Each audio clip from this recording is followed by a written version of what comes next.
Hi Stian, ek wil gou vir jou wys hoe gebruik ek hierdie rietvleistrop en hoe sit ek die mieliebom aan. Hier is die stroppie. Nou vat ek 'n bietjie mieliebom. Sommer so 'n lekker stuk so. Maak hom eers in 'n mooi bal. So dan vat ek die stroppie hierso, gly die boonste hoekie boontoe, dat hy nie saam in die mieliebom is nie.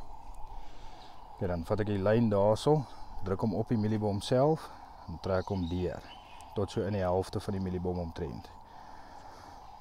Dan vat ek hierdie boonste gedeelte van die stroppie, trek hom tot laat die sinker in die stroppie begin indruk en dan druk ek die sinker net tot so diep in. En al wat ek dan doen is rol hom net so en brei hom net lekker.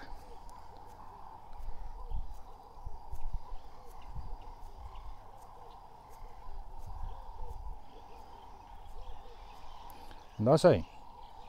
Nou moet jy nog net vir jou flouties of iets op die hoeke sit en dan kan jy hom gooi.